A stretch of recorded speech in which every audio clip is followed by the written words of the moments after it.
ಉಡುಪಿ ಪ್ರವಾಸದಲ್ಲಿರುವ ಸಿಎಂ ಬಸವರಾಜ ಬೊಮ್ಮಾಯಿ ಅವರು ಕಾಪು ಮಾರಿಗುಡಿ ದೇವಸ್ಥಾನಕ್ಕೆ ಭೇಟಿ ನೀಡಿದ್ದಾರೆ. ಈ ಸಂದರ್ಭದಲ್ಲಿ ಶಾಸಕರು ಮತ್ತು ಹಲವಾರು ಗಣ್ಯರು ಉಪಸ್ಥಿತರಿದ್ದರು. ನವರಾತ್ರಿಯ ಈ ಸಂದರ್ಭದಲ್ಲಿ ಸಿಎಂ ಭೇಟಿಯು ಜನರಲ್ಲಿ ಸಂತಸ ತಂದಿದೆ.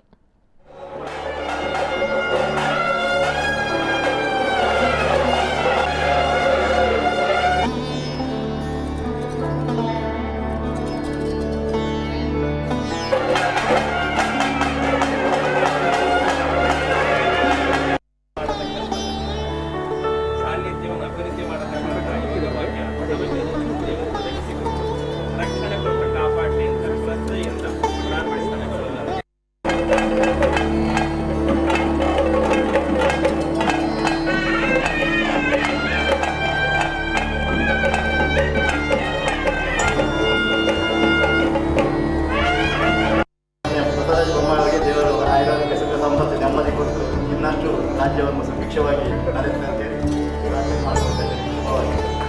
ಈ ಸಂದರ್ಭದಲ್ಲಿ ಸರ್ವ ಭಕ್ತಾದಿಗಳ ಸೀಮೆಯ ವತಿಯಿಂದ ಜೀರ್ಣೋದ್ಧಾರ ಸಮಿತಿಯ ಅಧ್ಯಕ್ಷರಾಗಿದ್ದಂಥ ವಾಸು ಶೆಟ್ಟಿಯವರು, ಕಾರ್ಯಾಧ್ಯಕ್ಷರಾಗಿದ್ದ ಸುರೇಶ್ ಗುರುಬಾರದ ಗೌರವಾಧ್ಯಕ್ಷರು, ನಮ್ಮ ಶಾಸಕರು ಅವರೆಲ್ಲರ ಸಮ್ಮುಖದಲ್ಲಿ ಆತ್ಮೀಯ ನಮ್ಮ ಮುಖ್ಯಮಂತ್ರಿಗಳಿಗೆ ದೇವಿಯ ಆಶೀರ್ವಾದ ನಿಮಗಿರಲಿ. ನಿರಂತರವಾಗಿ ಎಲ್ಲೂ ಕೂಡ ಒಂದು ಸಣ್ಣ ವಿಚಾರದಲ್ಲೂ ಕೂಡ ಕೆಲಸ ನಿಲ್ಲದೆ ನಿರಂತರವಾಗಿ ಸಾಗಲಿ ಅಂತೇಳಿ ಮನೆಯಲ್ಲಿ ಬೇಡಿಕೊಳ್ತೇನೆ.